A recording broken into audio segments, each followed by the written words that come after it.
చావాలి. ఇప్పుడు మా అమ్మాయి లేదు, న్యాయం జరగట్లేదు అంటే మీ ఇద్దరు చావాలన్నమాట. న్యాయం చెప్పండి. ఇప్పుడే చచ్చిపోతాం. ఇప్పుడే మేము మా ఫ్యామిలీకి ఎవరికి చెప్పుకోలేకపోతున్నాం. నిజంగా తప్పు చేస్తే మేము చేస్తామండి.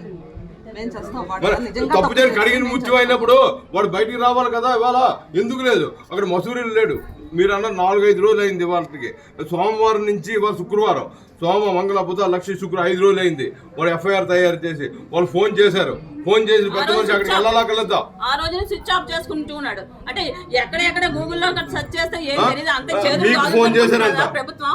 జస్ట్ మీకు ఫోన్ చేశారని చెప్పాడు నాకు ఎస్హెచ్ఓ. కొండలోని కొండలు వాడు ఇక్కడ వైజాగ్ సిటీలో తిరుగుతున్నాడు.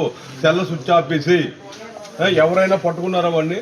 ఇటు పోలీసులు కానీ అటు మీడియాలు కానీ ఇన్ని వాడు సోషల్ మీడియాలో ఎంత ఇదవుతున్నా వైరల్ అయింది ఈ న్యూస్. కంప్లైంట్ వీళ్ళు ఇక్కడ పోలీసులు ఏమన్నారండి? మీరు సిపి దగ్గర ఉన్నారు. వాళ్ళు డెహ్రాడూన్ వాళ్ళు ఇచ్చేయాలి, ఉత్తరాఖండ్ వాళ్ళు మాకు పర్మిషన్ ఇవ్వాలి అంటారు. వాడు ఏమన్నా ఇక్కడ తిరుగుతున్నాడు. ఇప్పుడు క్రిమినల్ని ఏ స్టేట్ అయితే పట్టుకుని వాడు ముందు తీసుకుని ఇచ్చేయాలి, కస్టడీలోకి తీసుకోవాలి. తర్వాత అరెస్టులు, జడ్జిమెంట్లు ఇవి అవిని వాళ్ళు కస్టడీకే తీసుకోవడానికి ఎవరు ఇది అవ్వట్లేదు. పోస్ట్ మార్టం రిపోర్ట్ అంటున్నారు. పోస్ట్ మార్టం రిపోర్ట్ చూస్తే వాళ్ళు చూస్తే 15 రోజులు అంటున్నారు, 20 రోజులు అంటున్నారు.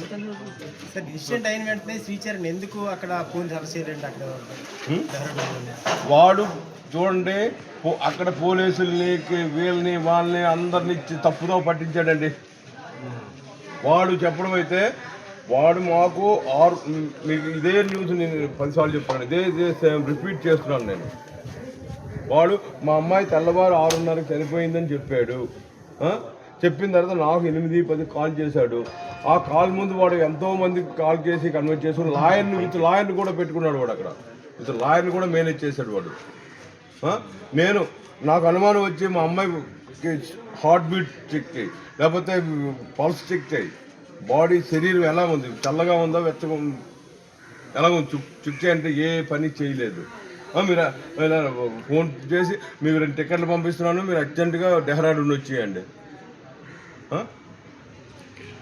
వాడు మా అమ్మాయిని అయితే మసూరి తీసుకెళ్ళవలసిన కారణం ఇది చంపడానికే, ప్రీ ప్లాన్ మర్డర్. అర్థమైందా? వాడు ప్లాన్ చేసి మర్డర్ చేయడానికే తీసుకెళ్ళాడు. మీకు ఎటువంటి న్యాయం చేయాలని కోరుకుంటున్నారు? అతనికి ఎటువంటి శిక్ష పడాలని కోరుకుంటున్నారు? వాడికి శిక్ష పడాలంటే వాడికి నడి రోడ్డు మీద శిక్ష వేసినా నాకు సంబంధం లేదు. నడి రోడ్డు మీద శిక్ష వేయాలనుకుంటున్నారు. 10 సమాజం అందరి ముందు ఉరి తీస్తే వాడికి ఇటువంటి మృగాలు మళ్ళీ పుట్టుకురావు. అర్థమైందా? ఇటువంటి మృగాలు మళ్ళీ పుట్టుకురాకూడదు అంటే వాడిని ప్రజల ముందు ఉరి తీయాలి.